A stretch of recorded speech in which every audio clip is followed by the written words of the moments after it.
Hi, this video is for my students who are working on Nanowrimo, and I'm doing this on voting day, which is why I have the flag and a little sticker. I voted today. So one of the lessons that can be very helpful during the beginning stages of Nanowrimo is thinking about our characters and creating well-developed characters. So there's a couple of tips. We know a lot of times which characters we love, and sometimes that can be really helpful when we're thinking about our own novels, is think about those characters that you've read in other stories or even seen in movies and what makes you love them. And see if you can infuse your characters, or at least your main character, with some of that.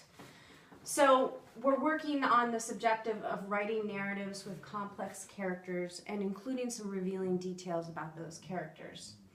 One of the things you're going to need for this particular lesson is the handout, which looks like this. This all comes from some materials from the Nanowrimo website. They've created great materials, and so I kind of pick and choose some of the pieces that we actually have time for in the classroom.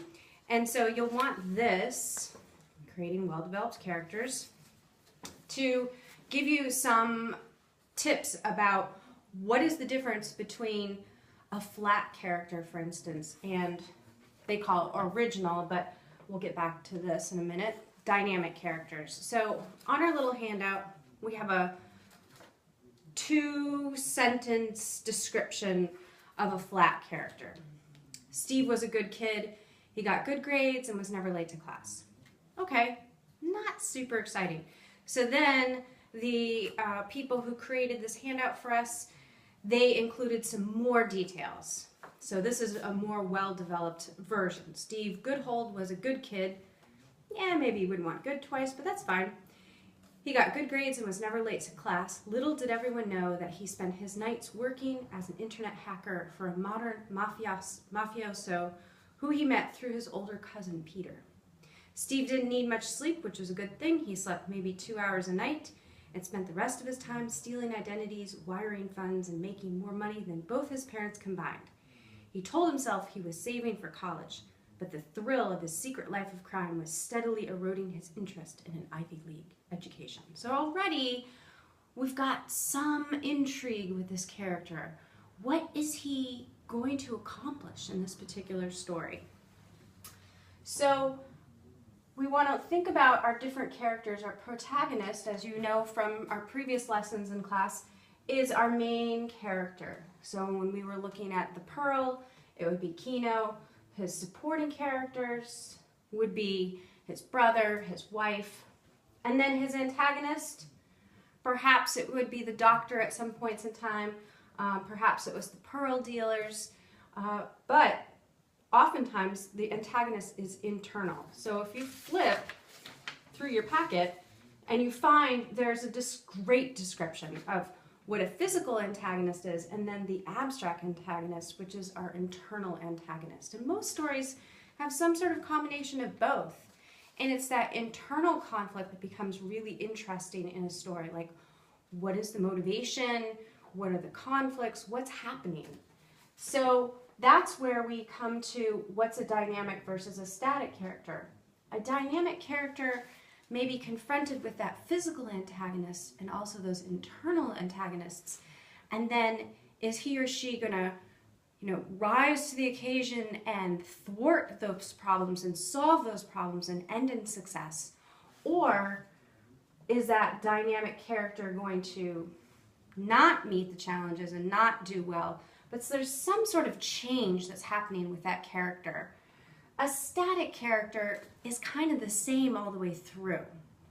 So those are going to be our supporting characters and probably our antagonist. I mean, the antagonist may have a goal, if it's a physical antagonist, but it's not necessarily as well developed, especially in a short piece of work like this. One could probably find lots of examples of very well-developed villains as well as well-developed heroes, but that's probably something larger than we're really ready to bite off at this point. So just a little piece of information about how you might be able to develop your characters more. In this particular handout, there's a guide that I would like you to look at and fill out some pieces, because it will help you flesh out your characters a little more, and the material that you do here, you may be able to bring into your actual writing a little bit later. And I need to do this with my character. I haven't created any supporting characters or antagonists so far with my main character. So this is something I need to do as well. So section 1, there's a lot of different questions you could answer. Doing all of them might be a bit overwhelming, but pick and choose. Pick like 10 items. Definitely want to have, the name, maybe their age. If they aren't human, perhaps you want to put some of those details in.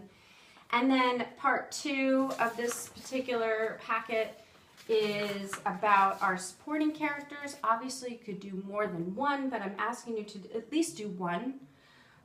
4 questions for one of your supporting characters, and 3 questions for one of your antagonists or the antagonist.